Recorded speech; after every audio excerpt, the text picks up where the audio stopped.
Diana Davis, all the way from Lisbon. Welcome to the show. Hello. So good to be here. Full You know what I circle. realized? I know. I'm like, we've done hundreds of episodes. Have we not had you on yet? No, Like, never? probably because I'm hard to pin down. Okay. All right. We'll go with that. That's Be crazy that we fair. haven't had to. I think I've just been waiting so that we could really get into the good. Timing is everything. I know. I'm so stoked to have you here. We were just chatting for a solid 15 minutes before we hit record, and we were chatting about all the life stuff. But what I want to bring up real quick, because I was, doing my research before, I found a post that you posted. Brace yourself. July 25th, 2019. So Wow. a long time ago.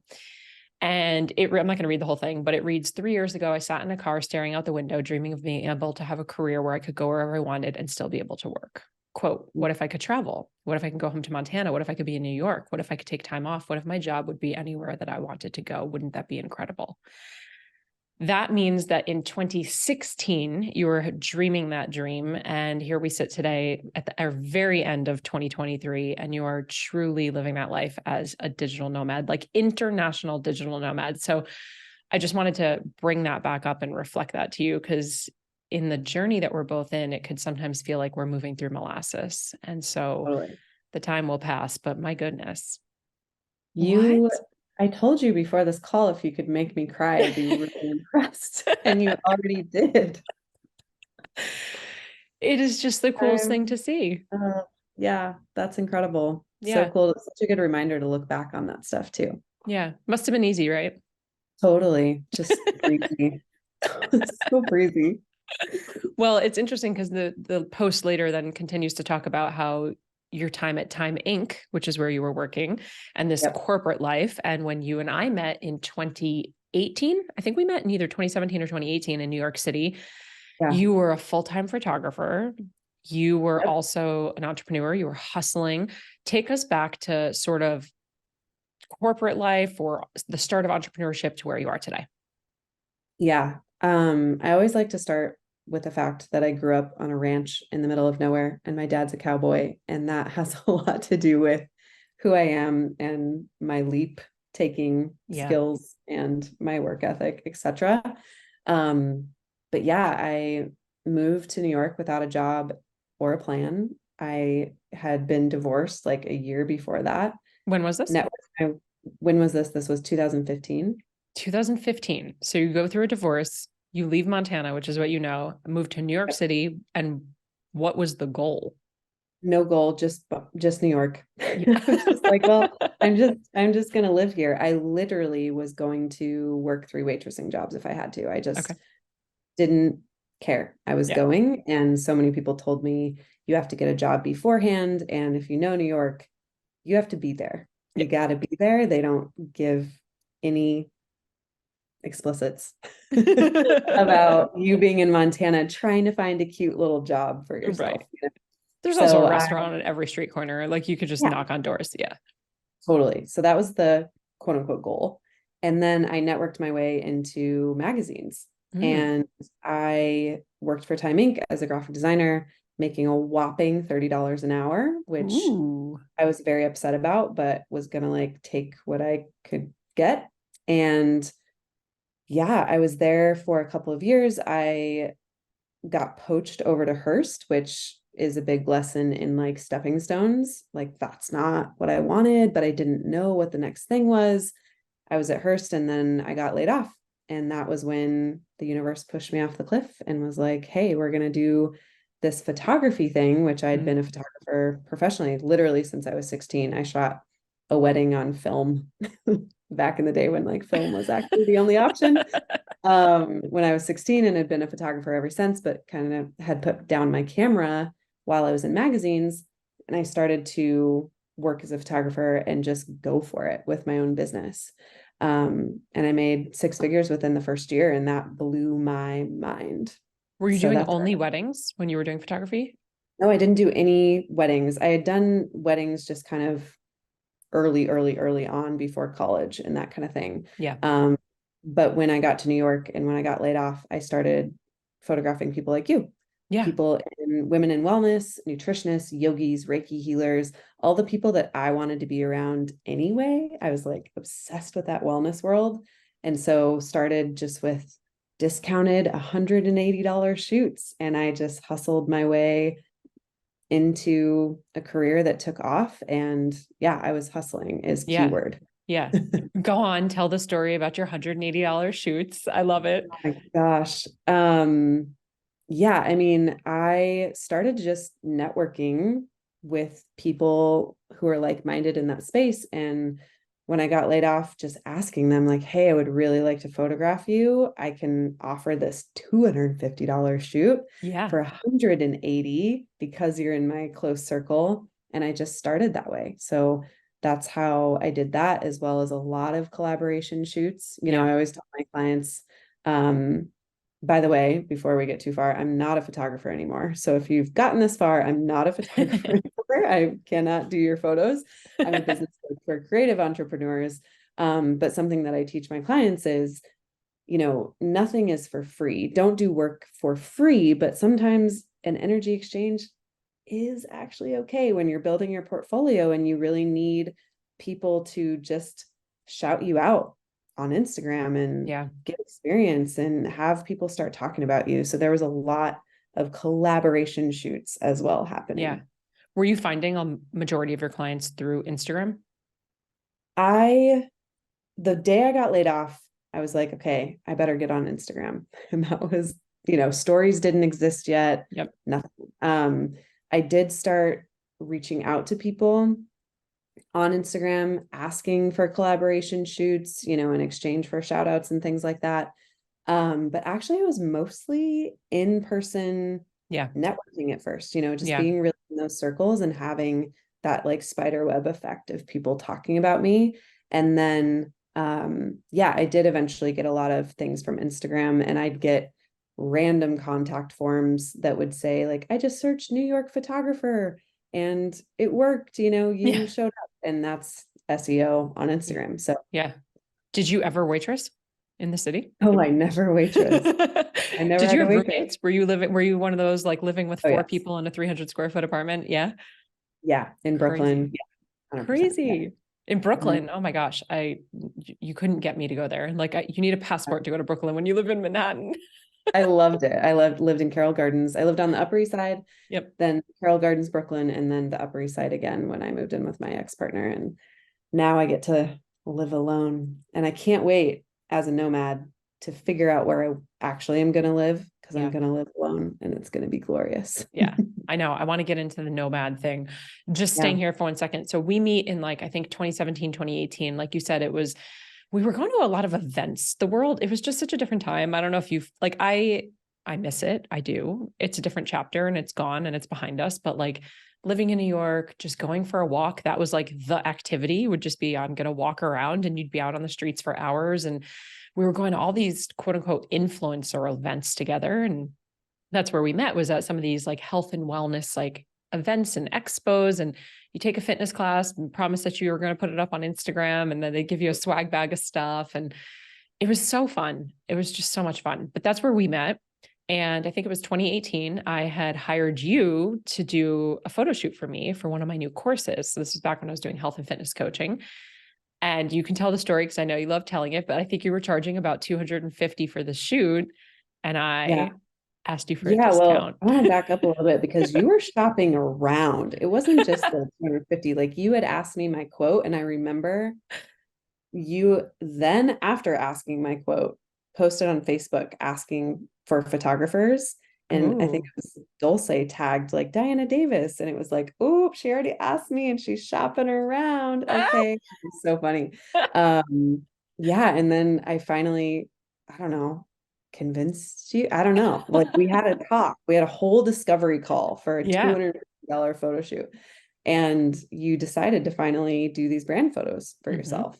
And we, you know, talked it through, and you were going to get your outfits and, you know, make sure you Yeah. had the you liked and all of the above. Um, yeah. And you still use some of those photos to I this day. do. I do. Yeah. And that's when I was working with us, Athleta. So were you, I was an Yep. ambassador. You were a photographer for us. And I think they had gifted me a couple of pieces of clothing, knowing that you were going to shoot it. And so long as I, shared it or whatever and tagged them. And it was just such a different world. I feel like it was the wild, wild west. Like Really was. anything went, anything went. It was just, we were all throwing darts at like some imaginary board and just hoping they would stick. Totally. Crazy. Totally. Okay. So you build this entire business, you're doing it all in New York. You start to transition away from graphic design and photography. You get into more creative business coaching for entrepreneurs because people are asking you, obviously, how you built this successful business online. And you have a really great knack for marketing and you're a great storyteller. And so obviously it just kind of organically happened. And so you start helping people with that. And along the way comes pandemic. Is that when you left the city? Well, in February of 2020, I was so burnt out and so anxious in like my worst mental health situation that I finally hired a business coach one-on-one. And that was before the pandemic really, we knew, it was literally a month before like things really were happening. And I was not interested in coaching or mentoring at that time, but we had been on a call, my coach and I. She was like, what are other revenue streams for you? And I was like, I guess mentorship sessions, but I'm like at the Brooklyn Bridge at 7 a.m. I'm in Central Park by 7 p.m. There's no time for this, you know? And so we priced it out anyway. And it's so funny, like the breadcrumbs. Yeah. And then the pandemic happened and I had a lot of time. And it was, something that, I talked to you about, and, we talked about Empower and me creating my own course, which I think you thought I was going to create a photography course at first. Yep. But yeah, I was actually in New York until January of 2021 before I actually left. For Denver. Yeah. Got it. And then you went to Denver, then you were bouncing around, and now you're literally everywhere. So let's fast forward to today, because currently you're in Lisbon, but in like a week, you're probably not going to be there, right? Nope. Where are you going next? Well, 2 weeks, I'm going to Montana, back to the States. Yeah. Okay. You've been doing digital nomad internationally for 2 years? A year and a half-ish. Year and a half-ish. What has been the hardest thing that you didn't expect to be hard?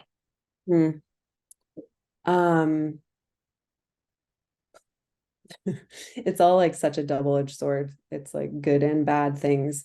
I would say just like calibrating and grounding. I think I take a lot of pride and ego in being this like Gemini manifesting generator. I can bebop around and I can be fine. I can go to a new country every week and totally be good. And it's like, you don't realize that I'm repeating sort of my photography days of this hustle and not allowing myself to truly ground and just be.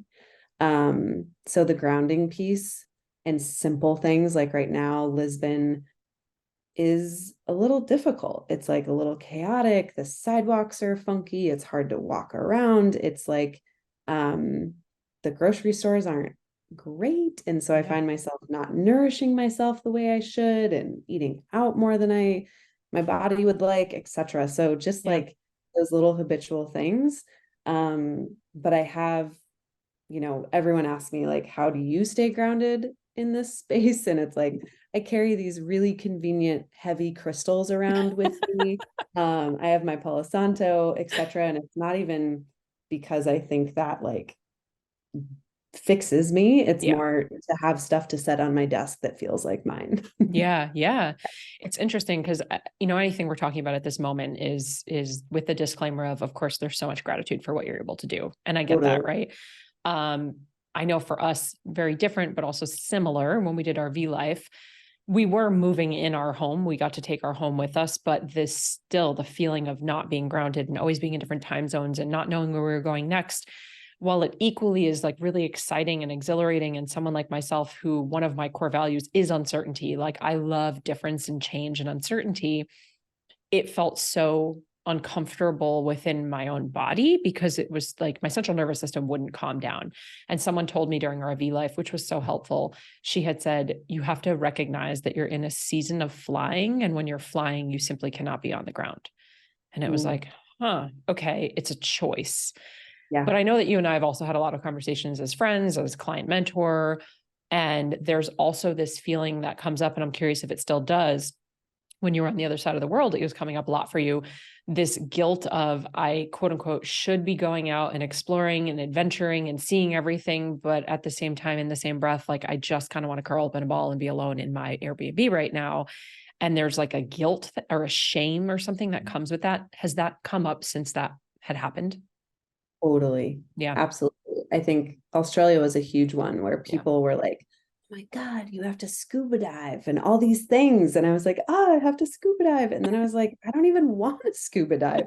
I don't even have a desire to scuba dive. Yeah. So yes, absolutely. And I even was feeling that today. Like, I said to my friend Katie Cordino, who I think you know as well, in the fitness world back in the day, she's probably at some of those photo shoots. Yeah. But we're rooming together and she's been on my retreats and things. And I was like, Lisbon just isn't like I'm not getting out of it what I thought I would. Yeah. And there's so much pressure even just to connect with other people and make it worth it. And I'm going to go see these retreat spaces this weekend. And so there's a lot, like we don't allow ourselves to slow down. And I think the time zone really, Yeah. screws that up too, because, oh my God, you have this full day where everyone's asleep and Right. you can go explore, but also you have stuff you got to do. Well, that was and my you're next busy question. and It's things. like, Yeah. have you felt resentment at all? Not about the clients, but like resentment with the business where there are days that maybe you actually have back-to-back calls and it's a day you wake up and you're like, I want to go explore the city today. And then it's like, yeah, you're working full time. You're not on retirement right now. Does that come up? I'm actually working longer days than I would ever normally. Like I've been on like 8 hours back to back to back to back lately. Yeah. Just people in Europe will book me and people in the US will book me. And it's just like this Interesting. crazy thing. But yeah, I think I really had that in the beginning, like New Zealand. And I'm like, you know what? Screw this. The Wi-Fi is not working perfect. I'm gonna get out of here and just go hike. Obviously not ditching a client call, but yeah, there's pieces of that. I think once I hit a year, I finally kind of chilled out. Yeah. I felt like that year was my Peter Pan year. And one of the reasons I started traveling was I didn't travel as a kid. I didn't travel as a young adult. Like before I was 27, I never traveled at all, which I know there's also people in both camps who still haven't traveled. Maybe they're 40. Yeah. Some people have went to 13 countries by the time they're 10. But I felt like I had to get in a lot. Mm. There was a lot of catching up to do. Yeah. And if I died tomorrow, there's so many places that I would want to be. And that's why the nomad life really struck me. So I can just be over here and bop around so easily. But then when you're in the place and you feel like you're not taking advantage of it, it's a push pull for sure. Yeah. Tug of war. Do you feel like the good days outweigh the bad days? 100%. Like Yeah. I also fully know and get, it's kind of like living in New York City when you're like, New York's the best. Like it still has my soul. Yeah. And some people hate it. And I'm like, I get it. You're allowed. I'm not even going to try to convince you because if you hate it, you hate it. Yeah. Same with nomad life. There are just some people who literally could not live out of a suitcase, Yeah. which is right back there Yeah. awkwardly. Yeah. It's like it just wouldn't work for them. And so it's odd to me, honestly. Sometimes I'm baffled how easily I can just navigate this type of life. Like I'm just able to flow and it doesn't matter to me that I'm living out of a suitcase. It doesn't matter that I'm traveling all the time, that I Yeah. don't have a solid community. It's just, it fits for me. Yeah. So the good days are definitely like 99%. Yeah. I've had conversations with people who've either tried nomad life or who want to. And a lot of times it will come up and people will say things like, oh, I could never, I'd just be constantly stressed. They don't speak my language. I can't read the signs, the different time zones, my people are, sleeping when I'm awake. And it's like all these different things, right? I don't like being alone. And there's a part of me that says like, lean into that because that's something that you get to work on if you so choose. Everybody can be alone. We should learn how to be alone. It's really important to be alone. And also I can understand the discomfort sometimes, right? When you're like the only voice that you're hearing in your head. So aside from bringing a couple items with you that you can set out on your desk physically as a reminder to like ground yourself that you are with yourself, what are a couple other things that you have done Is there like a process that you use when you're having a funky day? Are there any other tangible tips that you could give someone, even if they're not interested in nomad life, but just in hearing kind of how you move through mindset? Yeah. Yeah. It's quite the experience to be, say, Australia was probably the most extreme move for me. It's during that I was there during the holidays and I didn't know anyone and I kind of just went through a mini breakup. And I was alone. And when you need someone, they're asleep every Yeah, time. every And I time. literally knew no one, like no one. So yeah, I really try to figure out how to move my body and nourish my body. I definitely deal with a lot of anxiety, and I know so much of it is related to just like somatic stuff, like just getting it out. So the class is my favorite thing in the entire world. I don't know Karen if you've ever me. done it. Yeah. Have you Yeah. done it? I've only once, but never in person in New York. I never did it in person. I know Lauren loves the class Oh on yeah, my we team. do. Yeah. Yeah. Yes. And we did it in LA before your retreat. Oh, Um, yeah. which is super fun. And yeah, it's more of like energetic movement exercise versus just like, yeah, I'm trying to, buff up or whatever. Yeah. So that's really helpful, calling my mom, Yeah. honestly. And she's amazing. And I know a lot of my friends don't have amazing moms, and I feel really, really lucky. And yeah, like getting off my phone if I can, and honestly, just getting my feet on the ground, go explore, I say, like, try to get in my mushroom mind and just like look at the things, like Yeah. walking meditation style, like taking in the smells of Florence, Italy, and the flowers hanging over the walls and the crazy, stucco that's 300 years old and that sort of thing, and just going, everything's fine. Like, I am okay right in this moment. And Yeah. how can I tap into more high vibe? Do I need food? Do I need water?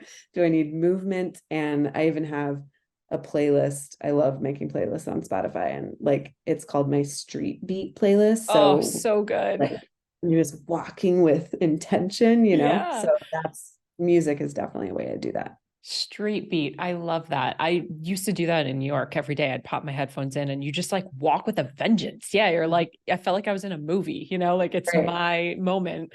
Oh, it's so Totally. good. It's so good. Um, let's talk for a second about loneliness, if you're open Mm. to it, because I would imagine that there are times that you feel lonely. You are literally alone. Obviously, you can go meet strangers, but sometimes they don't speak your language. Have you seen a shift over the last year and a half? And you've been independent for a really long time. I mean, you moved to New York at a young age and you've navigated all that. So, I get it. But have you noticed a shift at all in some of your habits? Example being, sometimes when I'm alone for an extended period of time, I find that I am putting podcasts on a lot, or I'm putting on like an audiobook or music, or I'm calling my friends and like catching up with girlfriends, which on one hand is great because, okay, maybe I haven't caught up with you in a while. But on the other hand, it's like, where's the line between I'm avoiding being alone with my own thoughts and I'm filling that with something else? So I'm just curious over the last year and a half if you've seen like an evolution in yourself there. Yeah. I mean, when I'm alone, my Instagram marketing is spot on. I'm like on there. I'm like, hi guys. Like I am connecting with my humans through Yeah. that, and definitely can be a crutch, but I actually get really nourished by it because it feels like such a community to me.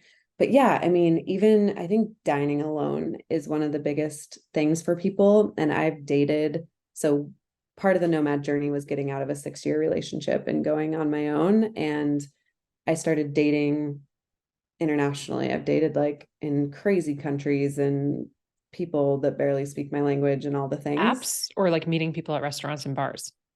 Usually Hinge. Hinge Okay. is like my go-to, but there's definitely been some organic Yeah. happenings for sure. Um, Always when you least expect it. And I think it's so interesting, specifically men in Australia are freaked out by dining alone. Also Really? Colorado.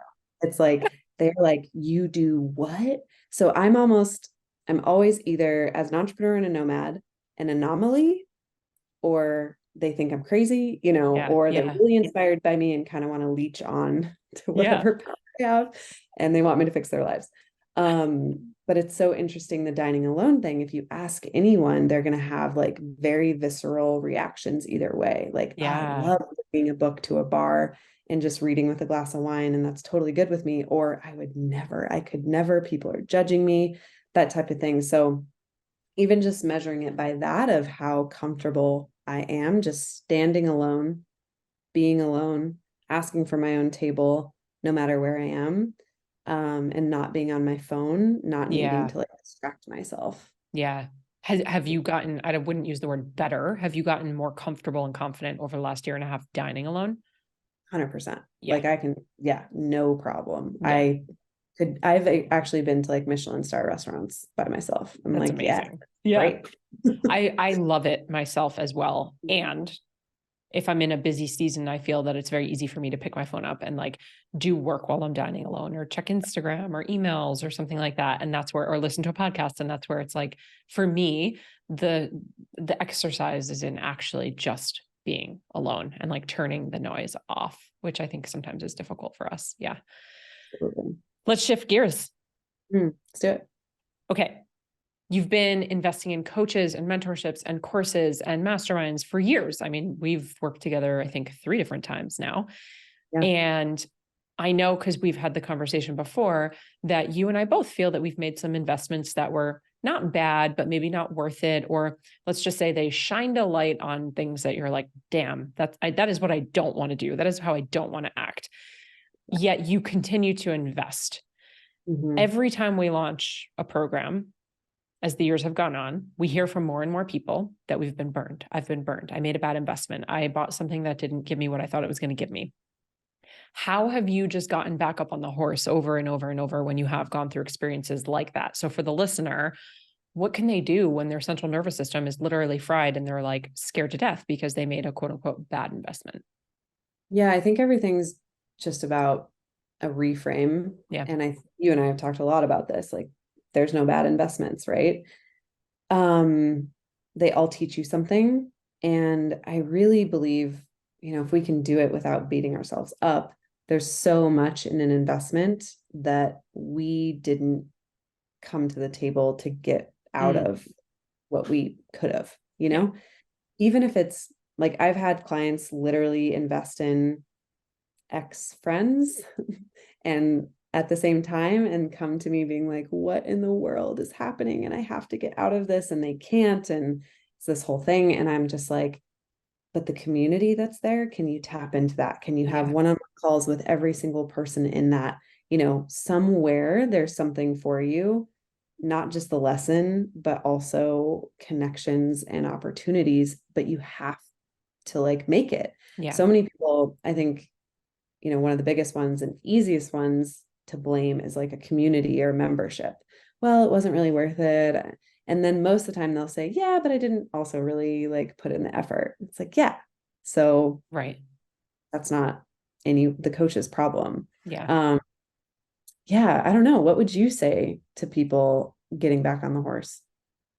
Similar stuff. I mean, really, I think it's all a lesson and it's showing you something either that you don't want to do, don't want to have, or that you could do differently. It's shining a light on potentially one of your own like wounds and habits that you keep repeating over and over again. If you so choose to look at it, it's like we're mirrors for one another. And what we see in others is what we have in ourselves, whether that's good, bad, or ugly, right? So it's like, even if it were just the potential of an expander, someone who's showing you what is possible, it's evidence that that thing is possible. Even when you're in the container, if we'll call it that, and it's like, oh, but that wasn't really what I wanted. I think it's also like you're saying, check in with yourself, take personal responsibility. Did I show up? Did I ask for what I needed? Was I making this investment out of the scarcity or fear that this person or this course or this thing was going to fix me? We talk about that a lot in our elite mastermind. It's right, throwing money at the problem. Yes. And in my experience, myself, I've done it, my peers have done it, my mentors have done it, my clients have done it. In my experience, you'll probably throw money at a problem multiple times before you realize that you keep doing the same thing over and over. And you're like, oh, damn, that's not actually going to fix it. Right. So I think it's an opportunity for growth for sure. And it's also going to sting. Like, let it sting. It's okay. It kind of sucks. Right. And like you judge yourself and you might not see why or what or whatever until later. So yeah, I would say similar. Yeah. Similar. Yeah, it's interesting because I think we also sometimes put all of our eggs into one basket, thinking that one strategy or one person or one thing is going to, magically going to make it just explode or whatever that would be, which we both know is not the case. You're talking a lot about community, which I loved because you're like, tap into the community. Who can you connect with? If there's one word that I had to use to sum up your entire brand, it probably would be community, which is funny because I'm like, I know that you care about that and that is important to you, but it has nothing to do with what you offer or your business coaching or your mind or your digital nomad, right? But like community is the thing that I would say. Let's talk about that for a second. You're an absolute master, even when I met you back in 2017 at this community building thing. And you are a true leader of collaboration over competition, like not a cute meme, not something that you hope to go viral. Like you actually, when I was scrolling back this morning, your Instagram page back in 2017, it was barely your face. Granted, you were a photographer, but it was just this woman doing this cool stuff. How do you foster, like, what are tangible tips for someone? How do you foster such a strong community? Yeah. Thank you for that reflection, first of all. And I just want to point out that the thing that you are best at, I've really started realizing is not always the thing you think you're going to like go after. It's the things that people reflect to you. You know, I wasn't trying to create a community. It just was like, it's innate. I was trying to be a coach, but it was happening, you know? So I think that's just a really interesting thing. Instead of like, go figure out what you want to do or what you want to start for your business, like ask people what they see, you know, and go from there and see if it resonates. As far as tangibly building a community, I think the biggest thing is leading with connection over transaction. I remember being in Paris, dating this Parisian man. They never get it. They As just all never stories start. Casual. And I was meeting with this girl that was coming through town, and he asked me, like, so is she going to be a potential client? I'm like, I don't know. Like, I'm not thinking that at all. I'm not going to this coffee to be like, maybe she's going to sign up for my programs. It's just truly let's connect and see where it goes. And it doesn't have to be transactional. So I really try to lead with that. And you can tell when someone DMs you and it's like, okay, when are you going to sell? When are you going to make the line of selling? Right. I think there's a difference also between like an invitation and selling. Do I invite my people if I think they're a really good fit? Hell yeah, you know? So yeah, leading with connection over transaction for sure. And just taking the time to like cheer people on and like, you know, I actually, I was on a podcast not very long ago where I had met this woman on Instagram, the one who was hosting. And she's like, I actually thought maybe you were going to sell to me when you were in the DMs because you were so enthusiastic about like my brand and who I was. And that's a big fear for me because I really am a big fan of my people. And I'm like, do I come across as like too much and fake? But I'm really just obsessed with what they do. And my people do so many cool things. Like some of them mine rocks out of the mountain to make for jewelers. Some of them make the jewelry. Some of them are watercolor artists and ceramicists. And it's just really cool. Yeah. But it's more than just sharing what they do. Like you are someone who every single day, if you go to Diana's stories, guarantee you, no pressure, there's probably a client or someone that she's sharing right now. Like that just is. Every day you share your people. But building a community is not just sharing your people, because that in itself to me is more building an audience. The community, though, they're obsessed with each other. They're talking to each other, they're connecting with each other, they're sharing each other, they're, you know, donating to each other's charities or whatever that looks like. So how do you make that happen? Especially for like an unpaid container, like your followers, for lack of a better term, are a community. They're not just an audience, and they're not in a paid container with you. So how are you fostering that? Right. I have some people who would be like, Diana, I have 200 mutual connections with you. Great. Yeah, I mean, I'm not afraid to recommend people to people. Yeah. I'm not afraid to connect people. I think that's how my brain works. am realizing is just like, yeah, you should meet this person. Have you met so and so? You two should collaborate. You should do a project. Like I did this. I let everyone connect during my master classes, my free master classes. I'm like, drop your Instagrams, connect with each other, go actually say hi. I think a lot of it's also expectations, like Yeah. my container setting in a way. Go actually say hi. Don't be someone just handing out a business card. Like really connect with these people. These are humans. But I thought it was so cool because this underwater photographer who's now in my mastermind teamed up with a breathwork coach for this gallery show. And it was just So like, what? cool. Like these cool things come out of it. But I really do think there's so much in expectation setting.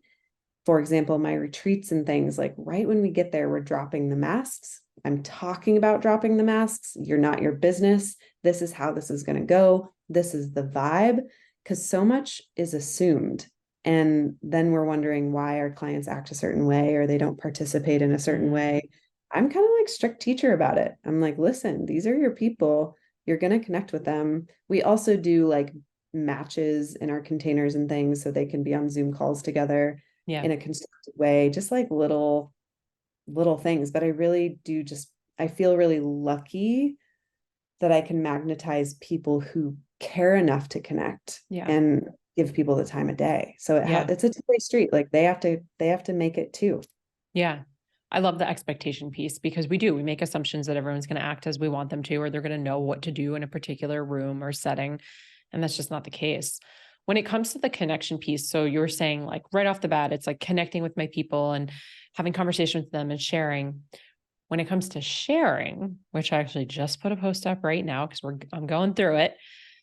Where's the fine line between sharing and being authentic and vulnerable and having that relatability connection piece, and then also then just becoming an account where it's like, oh my God, this girl is just always going through it. How have you kind of navigated that dance? Yeah. I think there's, we always have heard share from maybe the scar and not the wound, but I really think it's more about like, what is your intention? Everything's back to intention. Why are you putting up this post? Is it to vent to your people? Sometimes that's fine. Like sometimes I remember a few weeks ago in Lake Como, just casually, I was like on the gondola thing. And my biggest pet peeve is when people cut me in line. And then Oh, I don't even speak their language. So I can't, it's just feels so powerless. And I'm by myself and someone's cutting me in line and the reservation, blah, blah, blah. And so I just said it. I was like, one of my biggest pet peeves, just going to drop this here, like drop yours too. But that's like maybe 1% of my content. yeah. And I definitely keep it real, but there's a big difference from, like Lisbon is uphill and the grocery stores are not great and da da da da da. It's like, okay, we get it versus Lisbon's uphill and here's what I'm realizing. And the grocery store is not great. And I'm noticing about, this thing about myself. It's Yeah. like processing versus just like venting and dumping. And I think there's a big difference, even, in my coaching containers of victim versus the alchemist. I like to say Mhm. it's like, are you just victimizing the situation yourself or are you making it into something? Because Yeah. it's the same situation no matter what. What are you going to do with it? Yeah. You put a story up the other day that you then took down. And I Mhm. don't remember the context of the story. I just remember reading that you referenced the fact that you took it down and you had said because it was, I don't want to put words in your mouth, like complaining or negative, and that wasn't the Yeah, it vibe, was on right? the same vibe as like gossip. Like just like there was Yeah. no reason. It was so dumb. It was the same thing. Like I just said, I literally was like wearing two coats in the rain in Lisbon and I was going to go on and talk about my retreat and all of a sudden I just made this story about complaining about that I had to wear two coats and my heat didn't work and da da da da da and I'm like that just sounds really out of touch and tone Yeah. deaf, Yeah. especially right now, and not Yeah. that we can't show up, but like you have a Airbnb, girl, you're fine, Yeah. Yeah. Is that just something that you caught yourself, or did somebody DM you and say, this is tone deaf? It's always just me. Yeah. Yeah. You just caught it. Yeah, it's usually like, wow, that didn't land Such for me. like beautiful permission though for everybody listening. Like it's okay. Now, again, fine line, don't continue to delete and delete and delete and refilm your Oh, stories hundreds of times, but permission to also like take it back, you know, or like course direct. But I love that you came with the kind of knowledge, what should I say? Like you came back with a teaching. You didn't just take it down and pretend as if it weren't there. And you didn't owe us anything by telling us that you took it down, but it was like, hey, this is what I realized. This is what I recognized. And I think that really is a thought leader. It's teaching yeah. people how to think, right? And that's what you did. You're like, I'm noticing this thing and this is what I think about it, which I Yeah. love. We are coming up to an hour, which is crazy because I'm like, we didn't even get into some of the stuff I wanted to. We have mentioned a few times, you have mentioned, not me, you have mentioned a few times your retreats. And this is one of the things that I love that you do so much because, again, you are such a natural at community building and putting on just an incredible experience. If there's anyone in the world to host a retreat, I feel like you have all of the rights, not that you need rights, but you've literally been to these countries that you're hosting these retreats in. So you know the ins and outs and you have like all the cool locals and you know all the secret spots and you have a retreat coming up. So can you tell us about it? Yeah, we're going to Ecuador, which Ah. my assistant and retreat planner is actually from Ecuador originally. She lives in LA, but she's from Ecuador, which kind of sparked this whole idea. And it's just such a beautiful, abundant place. And I really, really think, just honestly, the biggest thing about going to a retreat, which I've done so many, is getting away from your business. Yeah. Getting away from the culture that you're in, getting away from the hustle mentality, so you can just take a pause and actually look at things in the big picture and let creativity like spark again. It's like we turn your pilot light back on. Um, Ooh. yeah. Ooh, I So like that. go on Instagram right after this. Thanks. But yeah, we're hosting Ecuador February 19th through the 24th. And yeah, it's going to be incredible. And my vibe is like, it's like you're traveling with me, you know, you're nomading with me. So I'm a big outdoor person, not like an extremist. We're not going to do any like rock climbing craziness, but just like hiking and being in that mushroom mind and getting out in nature and experiencing the culture, as well as I'm a big foodie. So the food is a big part of it. I think food is the coolest form of art. It's like Mm, this, you know, it comes, I remember seeing a cacao bean being grown in Costa Rica from this tiny little bud, and then this cacao bean that's so beautiful, and then getting to roast the cacao beans and then turn it into chocolate. It's just crazy. It's mind blowing. So a big culinary piece, as well as movement and yoga, as well as business coaching. yeah. So, but it's like off our laptops, you know, it's very Yeah. much like workshopping and visualizing and getting clear on everything without being so connected to the world. So we actually have a silo to think in. Mm. It sounds like a dream, an They absolute are. dream. Who exactly is it for? Do you have to be an entrepreneur? Is it only women? How many spots do you have open? What does that look like? Yeah, technically, we have two spots left. Oh my gosh. I know, kind of wild. Run. Technically, um, you know, we'll see. But there's judging that can be done if, you know, it goes beyond that.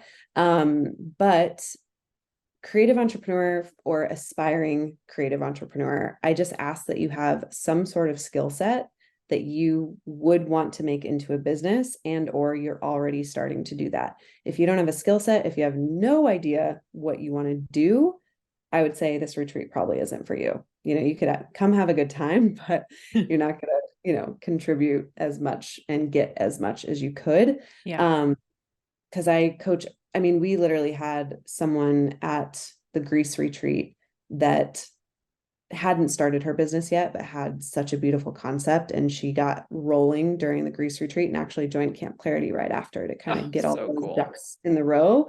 As well as people who have been in business for literally years and just needed a lot of just revitalization and clarity and Yeah. permission slips. So Yeah. creative entrepreneurs, I don't say I only coach women, but it usually tends to be women. So you're welcome to come if you're a man, but you have to be okay being in a room with a lot of women, and Yeah. we can about that.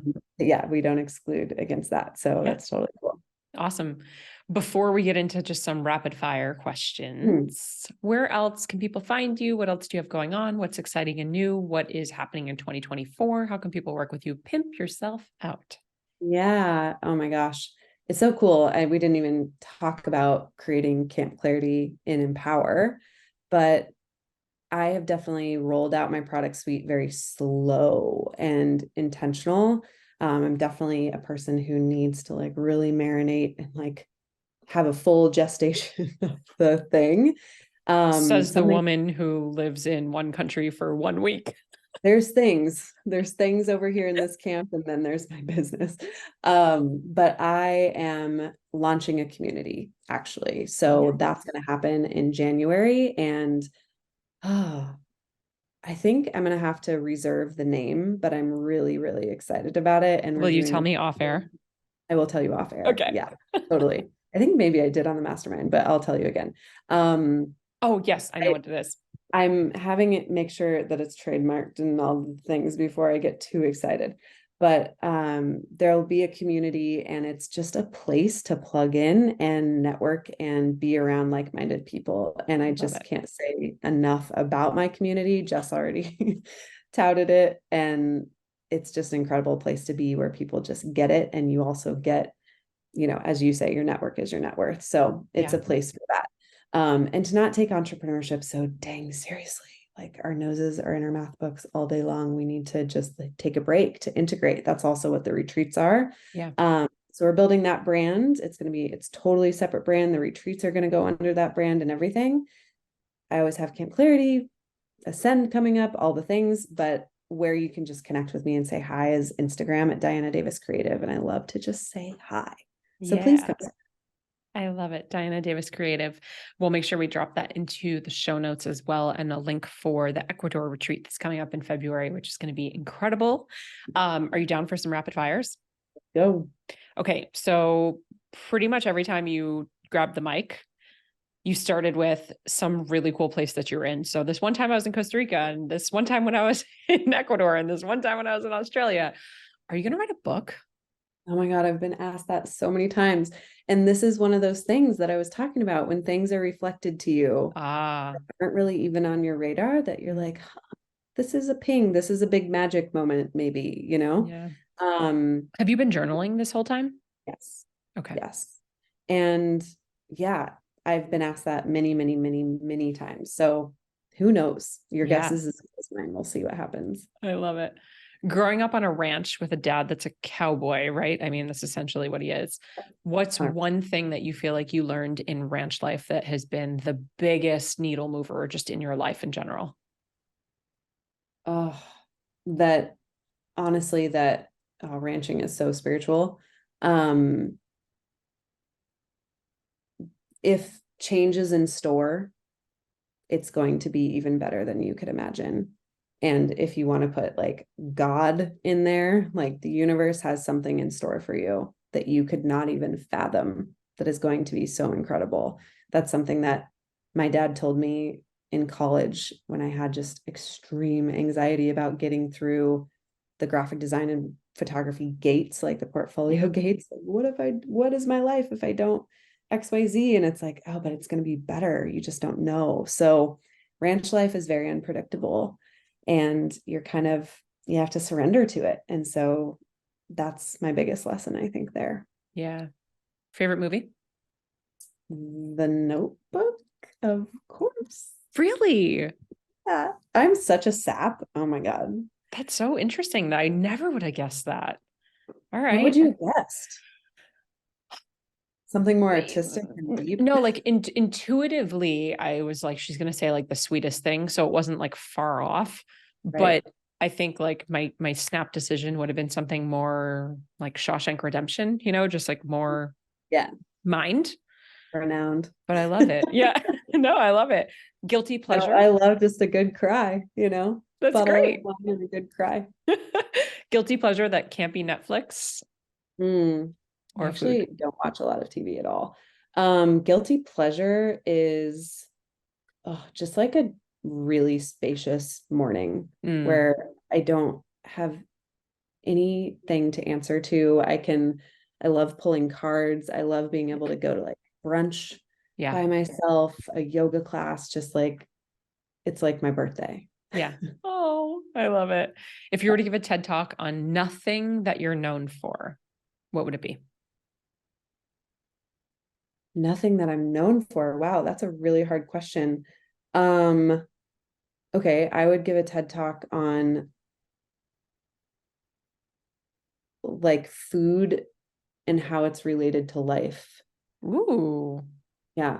Okay, Like give me a little food bit is art, more. food is art kind of vibe, Yeah. and just like working with the food, the meditation of cooking. I used to teach cooking classes, so Of I'm course not you known did. for it anymore. Yeah, in another life. And yeah, food is just so cool. So I would Yeah. just, and favorite show ever, not movie, but show is Chef's Table, Oh, hands I've down. never seen it. And for those of you who don't know, it is not a reality show. It's not a reality show. I'm not into that. It's like a document, the most beautiful, inspiring documentary series you got to go watch it. It's Okay, great. cool. Do you like the Maybe like for cake you, decorating shows and stuff? no, because there's a Yeah. reality show. I'm Got just it. not into it. For Yeah. you, don't watch like a butcher one, maybe. You know, No, I don't want to watch it. Thank you for do like that. a pizza one. Yeah. All right, last two questions. Our $50,000 question. If I were to cut you a check tomorrow for 50,000 that you had to use in or on your business, it could be separated, it could be one lump sum. How would you invest it in biz? I think I would pay my team. Yeah. Yeah, I would pay my team more. Yeah. I love that. Yeah. And then our last and final question, you know, because you've been along for the ride, we named the company Digital Business Evolution because we believe you're always evolving and growing. And as you evolve and grow, so will your business and your vision. Mhm. What is your next personal or business evolution? Well, I have a really big vision to grow this community into a physical space. Yeah. Co-working space for artists. I don't know where it's going to be. You all can come DM me and tell me where it should be. And I just have had this very specific feeling since I went to Guatemala on a retreat. Here we Changed my go. life. I know, a long time ago. Actually, Chapter like 4 years 14, ago. Guatemala. And I saw this coffee roaster guy, and again, food, how cool. Who was from Germany, and he had moved there like 20 years ago and just like started this coffee farm. And I said, I just want to get my hands dirty again. You know, I've been a very digital business, and I used to be a photographer, like an actual tactical artist, and I miss that. And I'm a rancher's daughter, and I miss that. And I just want to like plant a tomato and like have a cafe, Yeah. you know? Yeah. So that's maybe the next iteration of me. And maybe I'm an author. Who knows? I love it. You can invent like a backpack where you can have your own little like digital garden and it comes with you everywhere because you're not grounded. So, I mean, could you imagine? That'd be so I It's don't the know that the best countries idea. would let you in. You're going to have to claim all that stuff, but New Zealand's like spraying you off, like, no. oh man, I love it. Diana Davis, I love you so much. It has Love been such a you. fun ride the past couple of years together. I'm so grateful for you. Friends, if you Thank love this episode, if you found anything valuable, any aha moments, any little just twinkles of inspiration, it would mean the world to us both. If you could screenshot this episode, share it out on social media, tag Diana at Diana Davis Creative, tag me at I am Jessica DeRose. We simply want to slide into your DMs and say thank you for listening. Truly, that is the best way we can connect and build our communities together. So that is all we ask. Diana, thank you so much for being here. Thanks for having me. Yeah, as always, friends, cheers to our evolution. Thank you so much for tuning in. If you loved this episode, I invite you to be a part of our ripple effect and share it with a friend. And please, if you feel called, take 30 seconds to leave a 5-star review, and I'll be forever grateful. Until next time, cheers to your evolution.